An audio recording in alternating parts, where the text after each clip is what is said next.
이거 내 도장은 맞아. 근데 내가 허락하지도 않았는데 이 도장이 찍혔어. 그러면 이 도장이 찍힌 계약서의 효력은 어떻게 되느냐? 안녕하세요. 사유 박종모 변호사입니다. 오늘은 제가 이제 법률 상담을 하다 보면 생각보다 정말 많이 물어보시기도 하고 실제로 소송을 가면 자주 쟁점이 되는 주제, 바로 도장의 효력, 그리고 그 도장이 찍힌 계약서의 효력과의 상관관계, 이것들에 관해서 설명드리도록 하겠습니다.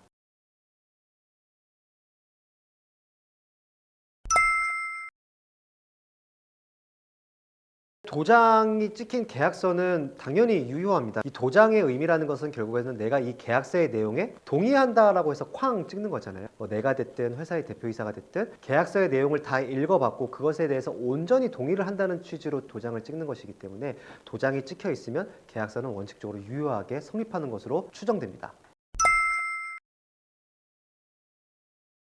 가끔 이렇게 질문하시는 회사 운영하시는 분들이 계세요. 아니, 이거 내가 쓰는 도장은 아니야. 근데 허락해서 제가 찍기는 했는데 이거 계약서 문제 있는 거 아니야? 라고 물어보시는 경우가 있어요. 중요한 거는 아까 제가 서두에 말씀드린 것처럼 과연 이 계약서의 내용을 계약의 주체인 나 혹은 회사의 대표이사가 그 내용을 온전히 알고 있었느냐 이거든요. 그런데 만약에 제가 혹은 제가 회사의 대표이사로서 다른 사람한테 허락을 해서 그 사람이 사용하는 뭐 그냥 도장을 찍게 했다고 하면 거기에는 결국에는 저의 의지가 들어간 거지 않습니까? 그래서 저 혹은 그 회사의 대표이사가 계약의 내용을 온전하게 검토하고 동의했다는 것을 입증하는 것이기 때문에 이 도장이 찍힌 것도 유효하고 그 도장이 찍힌 계약서 또한 유효하게 됩니다. 실제 소송에서도 가장 문제가 많이 되고 질문도 가장 많이 하시는 영역일 뿐만 아니라 법리적으로도 완벽하게 구성이 되어 있는 곳입니다. 내가 허락을 하지 않았는데 내 도장이 찍혀 있다. 혹은 회사에 허락이 없었는데 대표이사인 내가 허락을 하지 않았는데 내 회사에 도장이 찍혀 있는 이런 경우가 해당이 되겠죠. 이 경우에는 원칙적으로 계약서에 찍혀 있는 도장의 인형이라고 하거든요. 그러니까 도장의 모양과 실제 내가 쓰는 도장이 모양이 일치하면 그 도장은 진정한 의사에 의해서 찍힌 것으로 추정이 됩니다. 그 계약서의 내용을 온전히 보고 계약서에 도장이 찍혔다 이런 걸로 추정을 하게 되는 거죠. 근데 만약에 도장이 진정한 것으로 추정이 됐다고 하면 결국에는 그 계약서 내용을 전체적으로 동의한다는 뜻이기 때문에 그 계약서 내용 전체에 대한 진정한 성립도 추정이 같이 됩니다. 즉, 첫 번째, 계약서에 찍힌 도장의 모양과 실제 도장의 모양이 일치하면 내 의사에 의해서 도장이 찍혔다는 1단계 추정, 그리고 만약에 이 두 개가 동일하다고 하면 그 계약서의 내용까지도 진정하게 성립됐다고 추정하는 2단계 추정. 이렇게 민사소송법은 2단계의 추정을 규정을 하고 있는데요. 실제로 이제 소송에서 가장 문제가 많이 되는 것이 이거 내 도장은 맞아. 근데 내가 허락하지도 않았는데 이 도장이 찍혔어. 그러면 이 도장이 찍힌 계약서의 효력은 어떻게 되느냐? 법원은 2단계 추정에 따라서 원칙적으로는 이 도장도 유효하고 이 계약서도 유효하다. 이런 판단을 내리고 있습니다.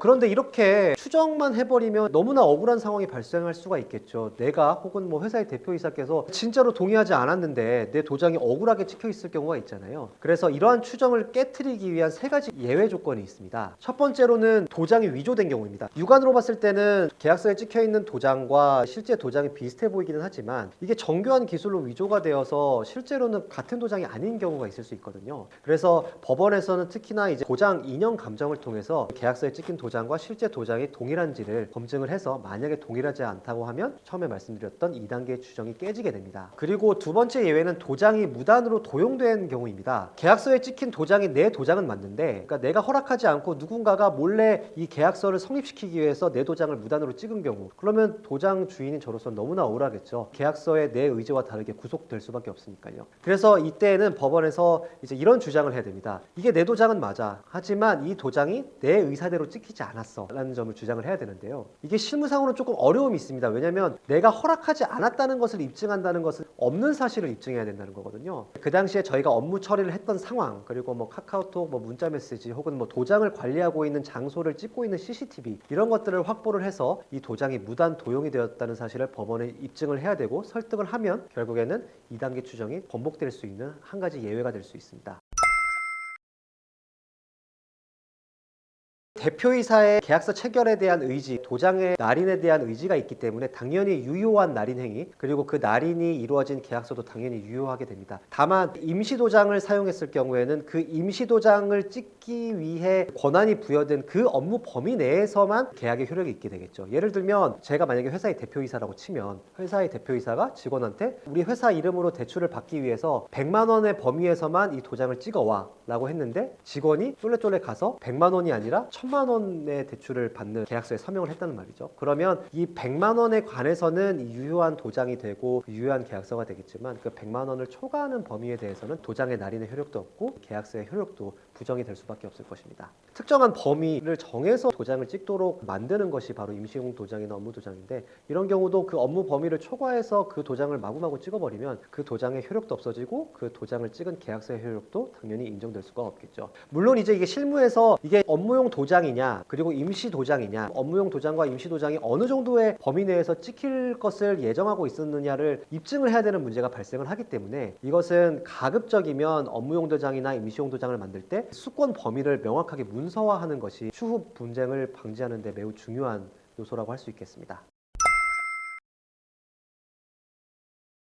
위조나 무단 도용을 가장 빨리 증명할 수 있는 것은 감정입니다. 전문적으로 그것을 감정하는 분들이 계시거든요. 아무리 뭐 정교하게 되어 있다고는 하지만 전문 감정인이 볼 경우에 A라는 도장과 B라는 도장이 각인이라든지 이런 것에 있어서 세부적인 차이가 있다면 그것이 바로 위조를 이제 판별하는 가장 이제 유력한 방법이 되겠고요. 두 번째로는 도장 옆에 이제 대부분 서명을 하게 되는데, 서명의 필적에 대한 감정도 하나의 위조를 가려내는 방법이 될 수가 있습니다. 사람마다 필체가 다 다르기 때문에 또 필적 감정을 하게 되면 바로 그것은 밝혀지기가 마련이거든요. 그래서 그런 필적 감정을 통해서도 간접적으로 이 도장이 위조됐다라는 사실을 입증할 수 있습니다. 도장은 위조의 가능성도 크고 또 무단 도용의 가능성도 클 뿐만 아니라 계약서나 도장의 날인이 쟁점화가 돼서 소송으로 갔을 때 이것을 입증하기가 곤란한 경우가 많습니다. 그래서 요즘은 도장 대신 본인 서명을 활용하는 경우가 많고, 인감증명서 대신 본인 서명 사실 확인서를 활용하는 경우가 많습니다. 실제로 공무원의 취업이라든지 이럴 때 인감증명서와 더불어서 본인 서명 사실 확인서를 이제 요구하는 경우가 되게 많은 것 같은데요. 본인 서명 사실 확인서는 인근 동사무소에 가셔서 필적이 담긴 서명을 등록을 하시면 그 후에 이제 발급받으실 수 있으니까 추후에 분쟁을 방지하기 위해서라도 등록해 주시는 걸 추천을 드립니다. 계약은 개인 혹은 회사의 운명을 가를 수 있는 매우 중요한 문제입니다. 그리고 그 계약을 성립시키느냐 여부는 도장이 있느냐 없느냐의 문제, 도장이 과연 내 도장이냐 아니냐, 내 도장이 내 의사에 의해 진정으로 찍혔냐의 문제로 또 귀결이 되는데요. 계약서의 성립과 관련해서는 굉장히 고려해야 될 점도 많고 또 갖춰야 될 형식적인 요소도 많습니다. 흔히 이제 계약들을 체결을 하실 때 내용을 대충 보시고 도장을 또 대충 찍으시는 경우가 많은데, 이런 경우에 불필요한 법적 분쟁에 휘말리는 경우가 굉장히 많거든요. 저희 법률사무소 사유는 그런 계약서를 검토하고 또 그 계약서를 성립시키기 위한 재반 절차에 관한 설명을 해드리겠습니다. 계약서의 실질적 내용은 물론이거니와 계약서가 갖춰야 될 형식적 요건, 도장과 그 날인, 그 다음에 서명과 관련된 지점들도 꼼꼼하게 체크해드리도록 하겠습니다. 그래서 추후에 이런 계약서의 잘못된 작성 그리고 잘못된 날인으로 인해서 피해를 발생시키지 않도록 저희가 도움을 드리도록 하겠습니다. 이상으로 법률사무소 사유의 박종모 변호사였습니다. 감사합니다.